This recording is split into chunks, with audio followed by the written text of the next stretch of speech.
fear. There's no easy way to hear. And all the memories you love to bring, with all the things that you hate to scream. So tell me, hollow on the inside, there's no trying to hide from this monster inside me. So if you try to criticize me, like the world defines me, image of what I have become.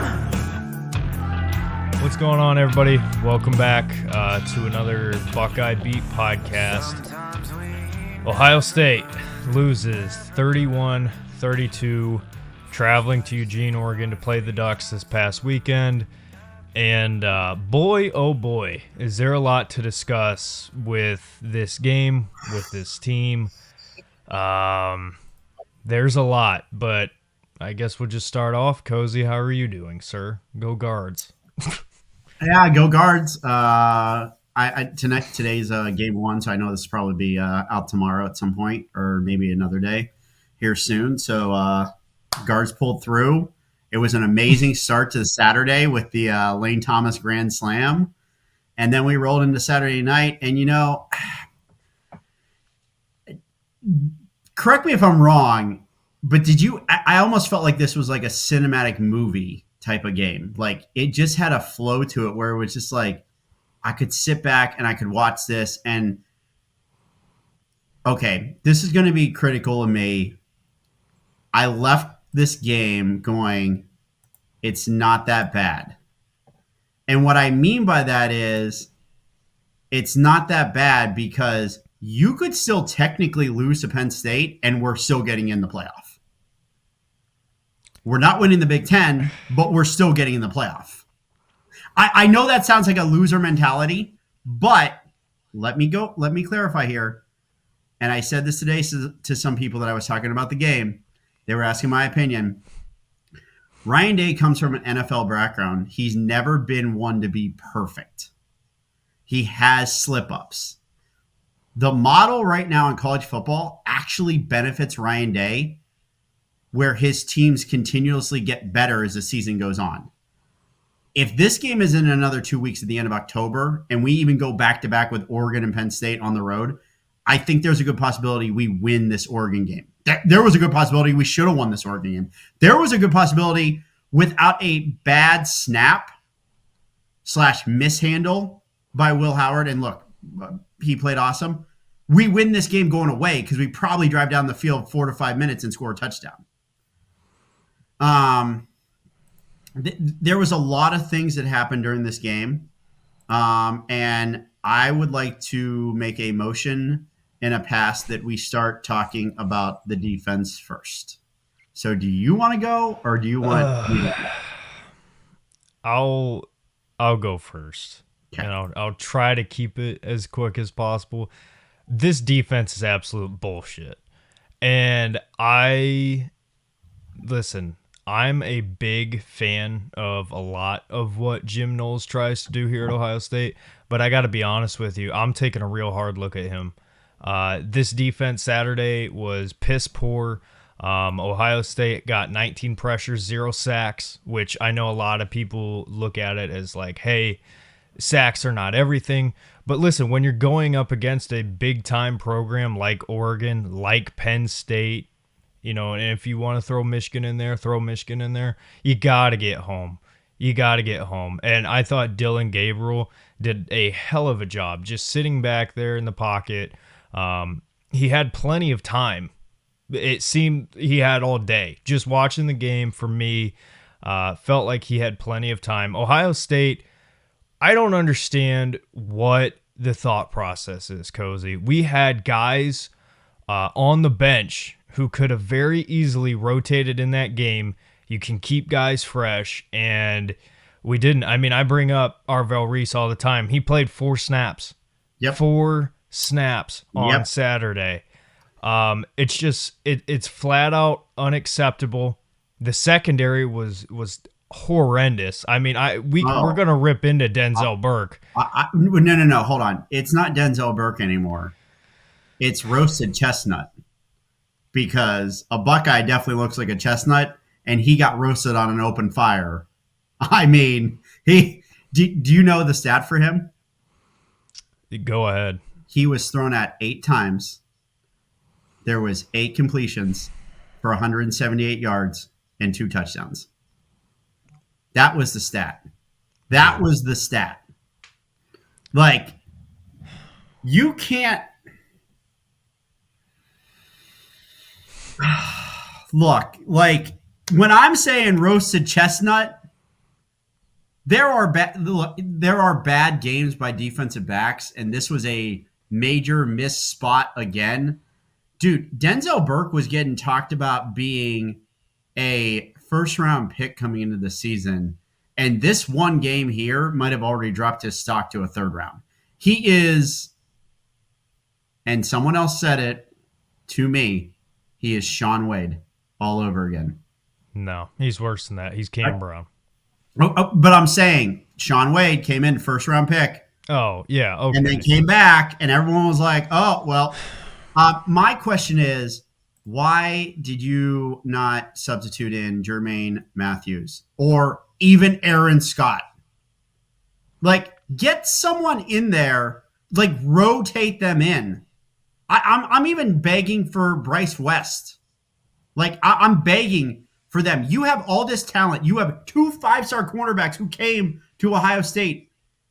And you have Jermaine Matthews as well, who I believe was a 4-star, might have been a 5-star. Play him. Play him. Put him in there. Feet to the fire. Like, I don't understand why this guy was getting torched so bad that he mentally was having a bad game too. So, yeah. Dude, literally, I swear every offensive pass that Oregon had, he was within 5 feet. Yeah. Or 5 yards. Like, damn near everything that you saw. And let's talk about it. When we previewed this game, we talked about, okay, try to force Dylan Gabriel into making some mistakes, right? Yeah. Try to shut down the run game. Yeah. Evan Stewart, 7 receptions, 150 yards and a touchdown. Tez Johnson, 7 for 75 and a touchdown. Ferguson, 4 for 62. We got absolutely torched in the secondary. Yeah. We got absolutely torched. And there is not an excuse you can give me to make sense for why we didn't make changes. Like, how you can continuously have Denzel Burke blowing coverages and not even, like, nothing. Forget defensive line, linebacker, should have had guys rotating in. Bro, please explain to me how the hell Jim Knowles, as your defensive coordinator, can be sitting up there watching this shit over and over and over and over and over and not adjust. Wasn't he known for making adjustments at Oklahoma State? Yeah, he was. He was very much so. And the one thing I want to say is a standpoint from this team is, I thought when Trayshawn Holden spit in Igbenos's face, I thought it was Igbinosa. Am I wrong? Yes. Yeah, no, it was Igbenos's face. I just want to say, how did that not ignite everybody on this team? And the other thing is, with making adjustments, we're talking about this. There's no twists on this line, and we don't even need to talk about the officiating at this point. We'll get into that, but Jack Sawyer and JTT were getting pressures. They were getting held like Myles Garrett gets held every Sunday. But there was no movement on twists. There was no this and that. Our defensive tackles are not a quarterback sacking type of defensive tackle. In that case, you need to start bringing the blitz with a linebacker. Sonny Styles should have been blitzing at points. There should have been some type of blitzes. Caleb Downs, send a safety blitz there. I'm serious. Send the safety blitz at some point. I don't like the defense not making any significant changes at halftime or in the second or even late in the game, things like that. I mean, look, let's call a spade a spade. The second half was a very much crucial, feel it out. And by the way, both these coaches are the coaches who don't lose or who don't win big games. And by the way, Dan Lanning actually almost cost his team the game. He almost did. And I will get into that. As far as the defense goes, I don't know how much more you want to like hit on it, but roasted chestnut, he's got to be looked at. He's got to be looked at. We're going to find out again. You have a bye week, and then you have Dylan Royola coming in here. The dude can fling the ball. Nebraska's going to throw the ball. Patty Mahomes Jr. is going to be on the other sideline slinging the ball. Look, you got to step up in this game against Nebraska. And look, you got out-talented, or you got the same amount of talent on the Oregon offensive side as our defense. And that may be the only game that happens because, look, Penn State, Julian Fleming's their number 2 option at wide receiver. Our guys know that. I'm just saying, this defense, they better shut down Nebraska. They better shut down Penn State. And they better shut down everybody because there's a team coming down the road that is a high-powered, throw-the-ball offense in Indiana. It's not going to be a cakewalk like normal against Indiana. Hell, Indiana could roll in here undefeated. Yeah. They legit could roll in here. They played Nebraska this week. They're going to beat Nebraska. I'm telling you that much right now. Then they play Illinois. They're going to beat Illinois. The only other game that they have that's anywhere near good before us is Michigan. And I'm not sure that's a good team. And if they're rolling in here undefeated, look, that is going to be a crucial game. And especially, there's a possibility that Penn State beats us. There's a very much possibility. I think Penn State is actually a good team. And if you have 2 losses and you're playing Indiana at home, it's going to be scrambling time because you need that as a big-time win to prove to the committee, hey, this team lost to Oregon and Penn State, who are probably going to go undefeated and play for the Big Ten title. Was that good enough of a resume to put you in the playoffs against an Indiana team who could come in here undefeated? Who do they take if Ohio State beats a 11-1 Indiana team? That Indiana goes 11-1 and Ohio State's 10-2, but Ohio State wins. Who do you take? Because I'm not quite sure I know who you take. I don't know, dude. My biggest problem, and the thing that kind of pisses me off, and it's true. I'm not saying it's not true. Ohio State still, season is very much alive, right? This is not the 4-team playoff where you lose a game and everything falls apart. But my problem is the issues that we saw on this team defensively. I mean, you're talking about it. This could come back to bite us in the ass in many games throughout the rest of this year. And we'll get into the offense. I mean, the offense is electric and it's great. But if you have a defense that when you have a cornerback out there who's giving up just himself 180 yards, 2 touchdowns, and you're not willing to make adjustments, I don't know what to tell you. And what drives me crazy is it's not a roster issue. We have guys on the roster. If we need to rotate in and out, we can. We've talked about it for weeks and weeks and weeks. Yeah. We have the ability to keep guys fresh. For some reason, we just chose not to. And defensively, I mean, when you look at why we lost this game, I think there's a couple key points. But for me, the biggest issue comes down to the defense. I mean, why we did not adjust at all. And we blitzed, we brought the blitz a couple times, but we not didn't as much blitz. as we should have. No, we brought the blitz maybe 2 or 3 times, in the second half, and it was just bad. I mean, the first half was just kind of fill it out. And then here's the problem, though. When you brought the blitz the one time, Dylan Gabriel scampered for the 27-yard touchdown. Yeah. And we got caught. And it's just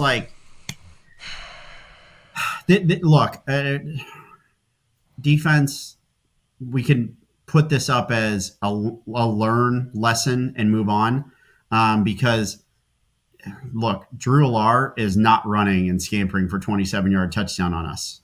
Drew Alar is going to stand in the pocket, and he's going to throw the ball to what I would consider mid to below average wide receivers. If you get beat by Penn State, then I mean, you're talking about a Penn State team that I don't think can complete a pass or can actually should not be in a game with us. But it's going to be at Beaver Stadium. There's going to be a lot of noise. It's going to be hard to hear. They're going to have some momentum shifts that are going to benefit them. You have Julian Fleming revenge game.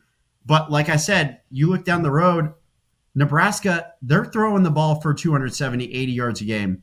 Like, you are going to need to step up big. And I think the biggest thing with me is I want to see some of these younger cornerbacks in there. If Denzel Burke gets burned twice in the Nebraska game, boom, out. I want him out. I want him sit on the bench, make him show you that he is going to come back in this game.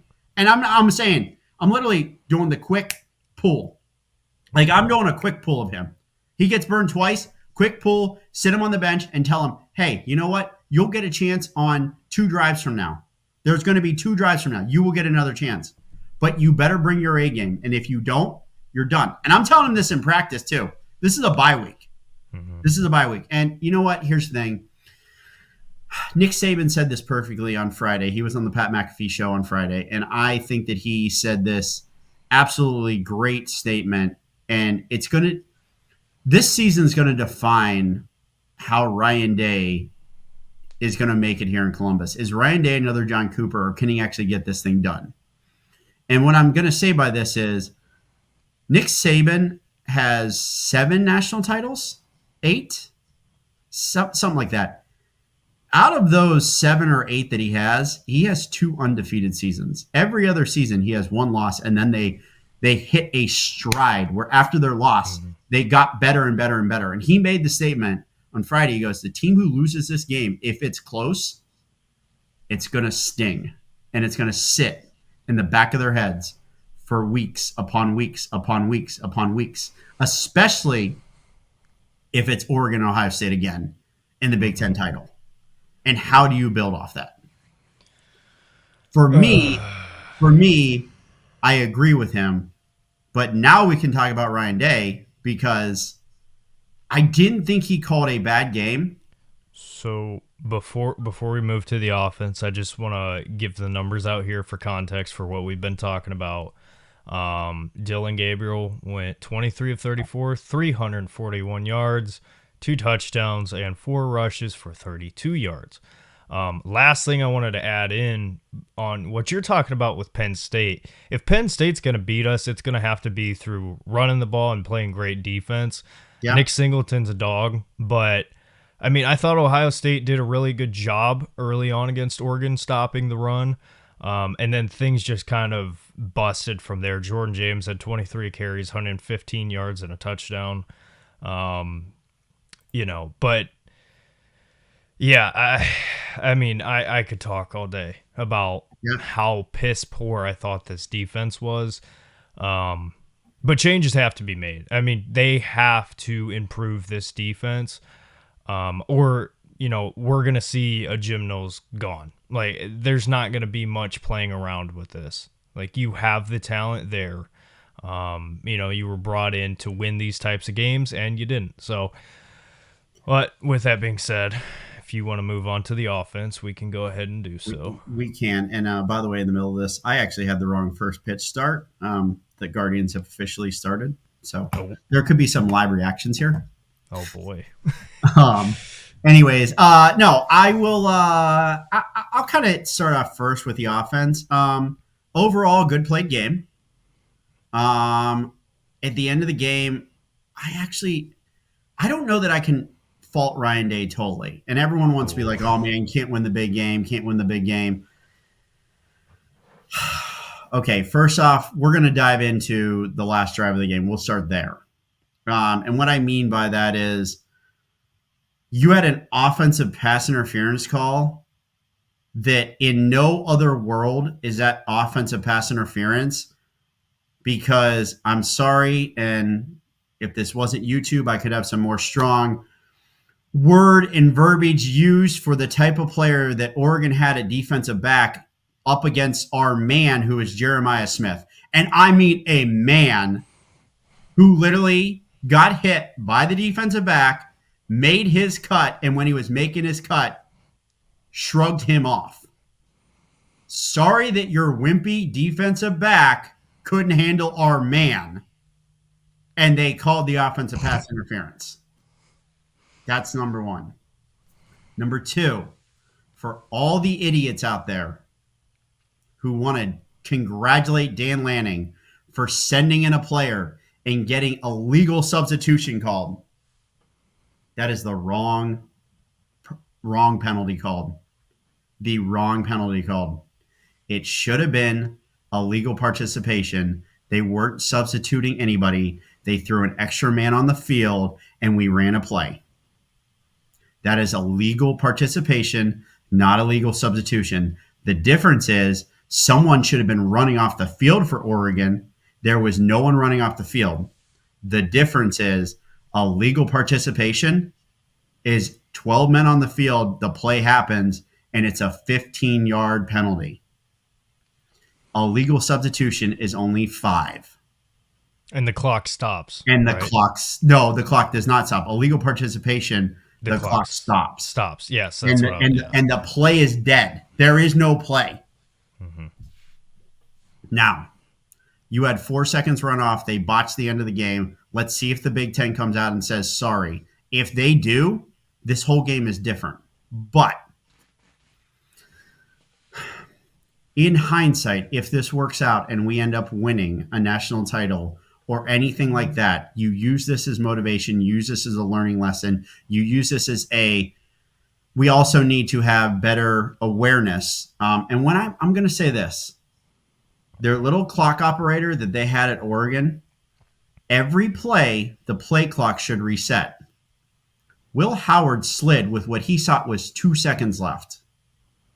The problem is he was looking at the play clock and not the official clock, which are right next to each other. And the people who were running the play clock never reset the clock. So he looked up and saw 2 seconds. In a quick-paced game like that, I cannot blame him. The other thing is, when you give yourself up, it should have been reviewed. He gave himself up with still 1 tick left on the clock, and you saw Cardinal Tate going like this. The fact that they didn't even review it is almost absurdness. Bad on you, Big Ten. Terrible officiating. Learn the rules.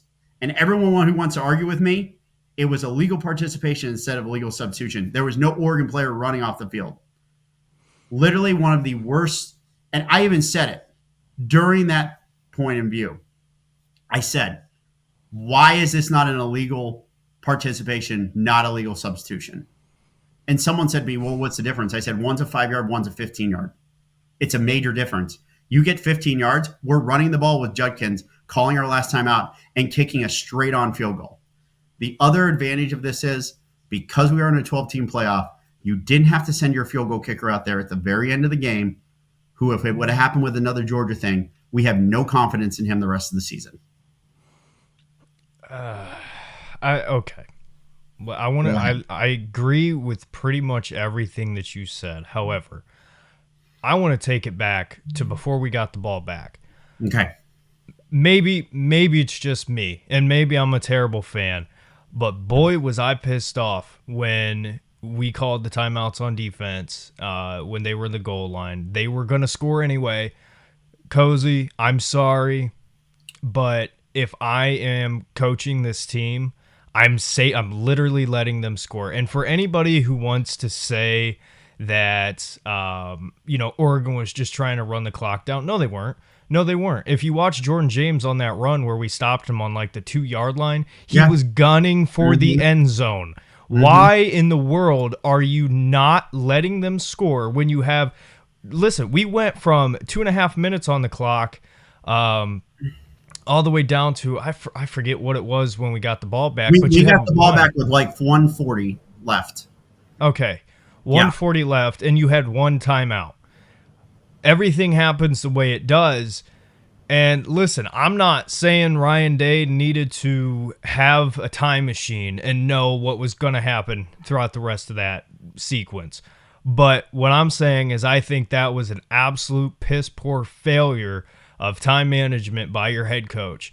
And again, if that makes me a terrible fan for saying let them score, so be it. But I would rather let them score, go back on offense with more timeouts, more time on the clock, with an offense that in this game, Jeremiah, 9 receptions, 100 yards, touchdown. Ibuka, 10, 93 and a touchdown. You were getting production out of your 2 top guys.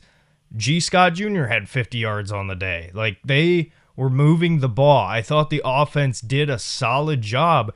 And listen, what I talked about in the pregame, how do we win this game? I don't think we really followed that. No. Will Howard on the day was 28 to 35, 326 and 2 touchdowns. He had a rushing touchdown. He had 9 carries for 13 and a touchdown. Go ahead. Major point here on the offense, and this is 2 things that really changed. And we usually don't do a special team segment, but I'm going to touch on it. The 2 game-changing things are the Judkins fumble, where he got the ball ripped out of his arms. And that was just a great play. That was just an awesome play. And then the onside kick, which I'm not even sure they were actually trying to do that. I'm not even sure that they were trying to do that. It looked like they were, but the way, if you watch the replay, the Oregon player is actually coming from the left side to recover the ball. It almost looked like he wasn't trying to do that. But I will say this, our player saw it coming at him and tried to avoid it. It's just he couldn't get out of the way quick enough. And look, props to their kicker if they were trying to do that. It almost seemed like they were just kicking a line drive. Like, it almost seemed like it was not like that at all. But those are the 2 game changers, are turnovers. That was it. And everyone wants to say, oh, that's a turnover. Or that's not a turnover. That's just a recovered onside kick. No. That's a turnover for us. Because they scored what was it? They scored the touchdown like right after that. And then because they literally scored the touchdown to make it 14-13. And then they recovered that onside kick and got a field goal out of it to take the lead. So all in all, that was what really kind of hurt.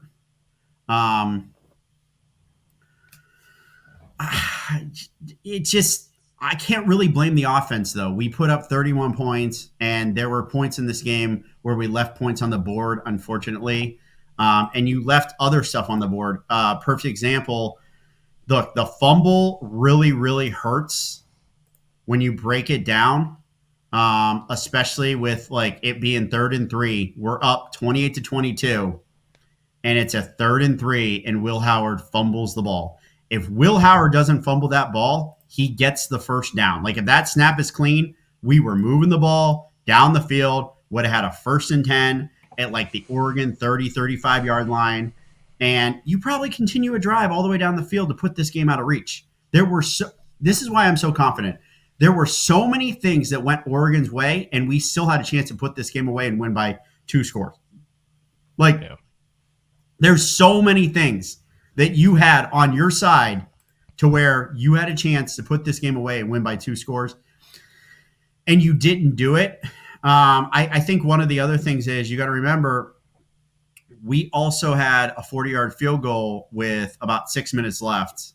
And the thing that really sucked about this is we had a drive that was going very well for us, and then you get a false start penalty, and then you get a 1-yard pass to Travion Henderson, and then you have in the next thing you know, it's 3rd and 13, and it's like you have a 1-yard run, a 1-yard pass, and it's like, shit, we're at 3rd and 13, and it's like, what? You guys literally got behind the 6 because of a false start penalty, and then eight penalties on the day for 70 yards. And look, and that's the thing that's a major thing that changed this game. I mean, here's the thing: if you look at this game, go break it down. They had 3 penalties for 25 yards. We had 8 penalties for 70 yards. And by the way, Essentially, we lost the turnover battle 2-0. We lost by 1 point. You lost by 1 point. That is why I am very confident in this team. And I think and here's the other thing. I don't think the crowd really had that much of an effect on us. And they're loud there. They're very loud. That's why I'm very confident going to Happy Valley, a team we've beaten. I want to say, I think we're 13 of the last 14 games we've won. We have lost one game in 14 years, and it might be 12 because I know we lost in 2011. So I think we've won 11 of 12 against them. There have been some close calls, but I'm still very confident going to Happy Valley. And like I said, the other thing is, even if you lose in Happy Valley, it's not the end of the season. We're not going to drop that far. Like the most we drop is like 8 or 9. And then if you take care of business against Indiana, Michigan, we're not going to lose to Northwestern. So just like that's not going to happen. We're not going to lose to Purdue either. So crazier things have happened. Crazier things have happened. But by the way, this is the other thing. This is the first non-Michigan Big Ten loss that Ryan Day has ever had. Yeah. So that's also something to write home about.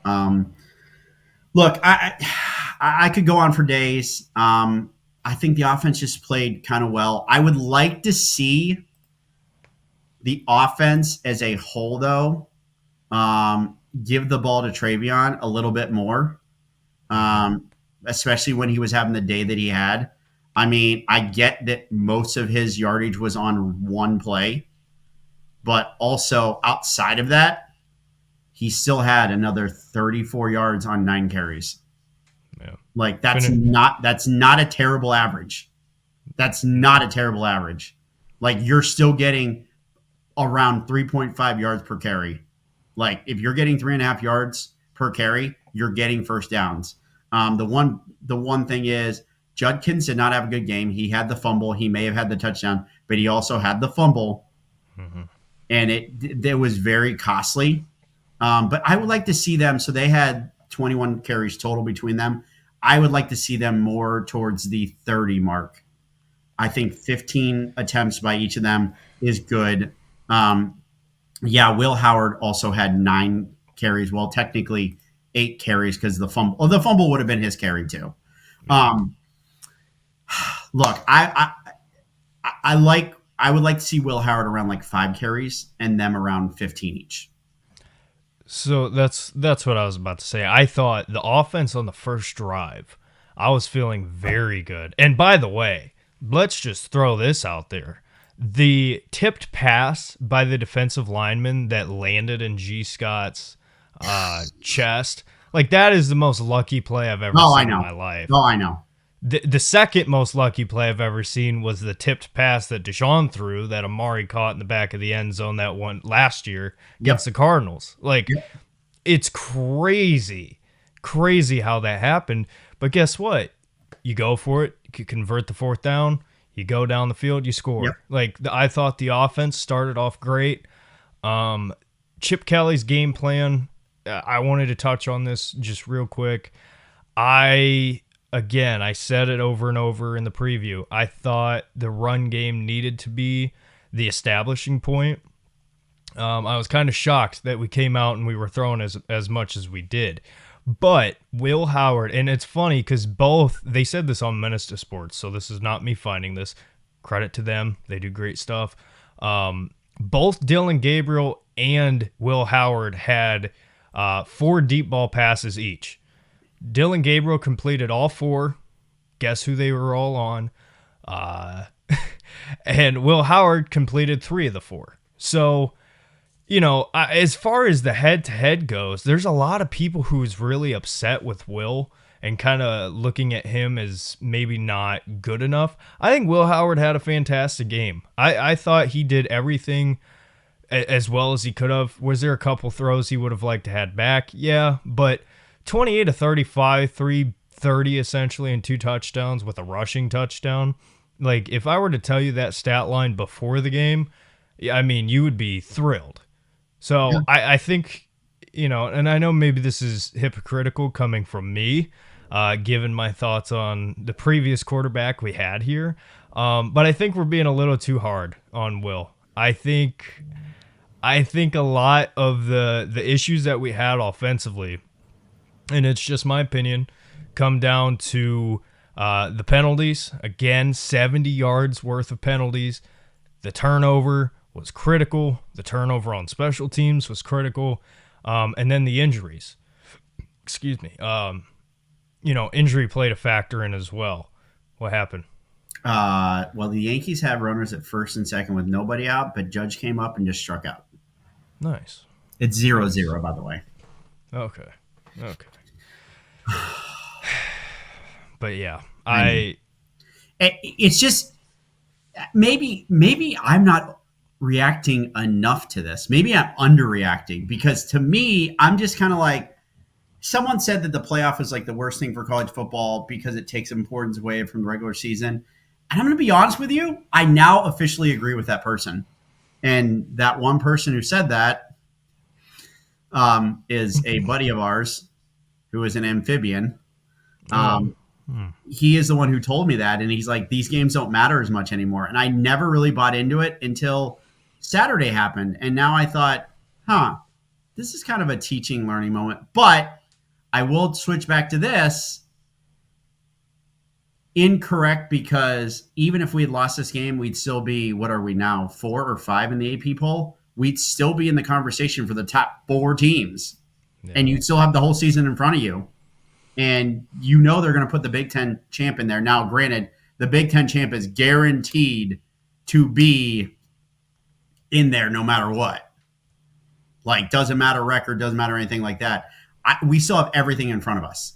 Were you shocked? Were you shocked that we only dropped to 4? No, because I actually think that I think that the AP poll is starting to realize. I don't think Penn State. I'm not going to comment on Penn State how they're ranked. I think they're there because they're undefeated. We thought Oregon going into this game wasn't flashy. I don't think they are, because I think if you really sit back and look at our game, Oregon caught every break. The fumble, the onside kick, the offensive pass interference call, the illegal substitution called incorrectly. It's just one of those things where I think if you really break it down and you look at it as a whole, it really benefits the fact that we played a close game on the road in college football in one of the craziest environments. Autzen has always been known to have a crazy environment because of the way it's shaped. It holds its sound in. I just wasn't that shocked, because I think a lot of people looked at the eye test and go, well, Ohio State just drove right down the field on Oregon at the end of the game in a pressure situation and probably should have had a chance to kick a game-winning field goal, except, their man of a wide receiver got called for offensive pass interference. And if you look at the play, there was an engagement. They both hit each other, and he had his hands all over him. And also, the one thing that people aren't saying is it was within 5 yards. It was within 5 yards. I mean, the play's going to bother me for a while. And that's why I want to, without a doubt, get to Indy, because I want to play them again. I do. It was such a good game. I want to play them again. I'll just say this. Good luck, guys, on a Friday night in West Lafayette. Weird shit happens at Purdue. Yeah. I'll say this. I gained a lot of respect for Oregon's defensive line. I mean, they were out their best edge rusher. And Uyunglele was, flying off the screen. Yep. He had himself a game. So, yeah, I want to tip my hat to Oregon. They are a lot better than I thought they would be. I genuinely... now that the game's over, I could just say it. I thought we were going to win this game by 10 or more, which we could have. There were opportunities. Well, you heard my prediction. It was going to be 31-17 at some point, and they were going to get a late touchdown score to make it 31-24. Did I get our 31 right? Unfortunately, I did. Oh, Unfortunately, they man. got 32. Um, Oh, that hurts. and you know what the worst part about it is? I even think if you put like we said, the Will Howard fumbled snap, you go down and you put a drive together that's consistent with time, and you kick a field goal, and you make this a 31-22 game. It's kind of like, well, Now I'm going to argue this. When we went down and we scored a touchdown right out of the half to make it 28-22. I will argue that we should have went for 2 to make it a 7-point game.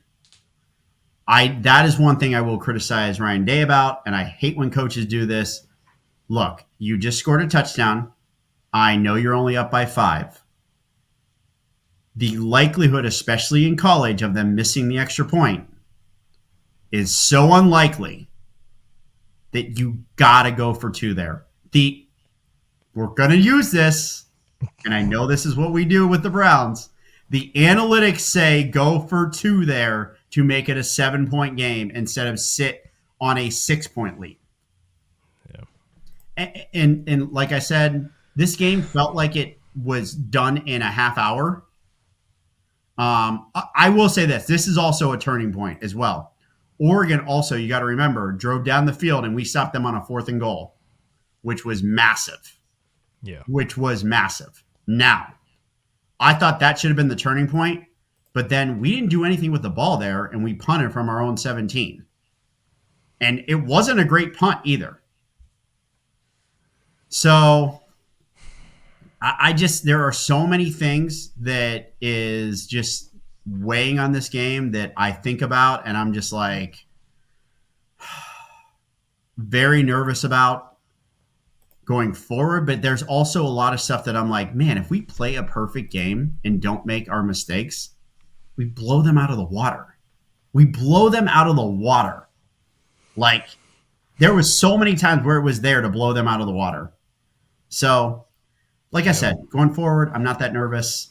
We'll see. I mean, I could be totally wrong about this team. I could be, but I just don't think so. Here's the other thing. You got to let your playmakers make plays, and I feel like we didn't utilize Caleb Downs this week like we did in even the previous week against Iowa and the previous week against Michigan State. You let him loose, and this week I kind of felt like we almost kind of like sat back. Like that's maybe a lot just of soft zone. A lot of soft coverage. Yeah. It was, and this is it was almost like you didn't want to take chances. And I'm like, the other thing is maybe, like I said, maybe it's a blessing in disguise that this happened. Maybe it hits the alarm button on us and goes, you guys haven't looked good since the beginning of the season. Yeah. You haven't looked good since Western Michigan. And now you have another bye week. Maybe you get stuff right on this bye week. Because the gauntlet coming down, Nebraska's no slouch. Penn State is Penn State this year. Indiana is amazing. And then you have the big one. So other than that, I don't really have too much. If you want to maybe comment. The only thing I wanted to say, I'm very concerned, and I think I've made my point. I'm very concerned about this defense. I'm really taking a hard look at Jim Knowles. And a stat that I heard today that I'll repeat, top 5 games against Ohio State. We gave up 530 yards to Michigan in 22, 533 against Georgia in 22, 338 against Michigan in 2023, and then 2024, this game against Oregon, 496 yards. So, listen, Jim Knowles, I was a huge fan of bringing him here. Again, I like a lot of what he does, but I'm starting to get to the point where I'm like, I really don't know how much longer we can do this. And it sucks because it's like we see them put it together. Like against some of these other teams, they look fantastic. Yeah. But I mean, Iowa was running for 150, 200 yards every single week, and we held Caleb Johnson to under 100 yards rushing. And one play, he got 45, 50 yards. Yeah. So it's it's frustrating. Very frustrating. It is. But I mean, like we've said many times, the season is not over. It is a 12-team playoff. My biggest thing is like I think we have major issues to get fixed. I know it's not over, but if you don't fix some of these issues, you certainly could be. I mean, it's yet to be seen. But all in all, still a lot of season left. I do think we will see Oregon again, and I do think the game will be different. I hope. Fingers crossed. But yeah, that's it for me. You got anything else you wanted to add? Nope. Other than Big Noon Kickoff is back. Can't. Yeah. And I'll just say, good luck, Oregon and West Lafayette. Good luck. You have no idea what curse you brought upon yourself. All right, everybody. This sucks. Yep. If you're a Browns fan too, I'm sorry. No, we're not talking about it. Go Guards. Go Guards. Bye, everybody.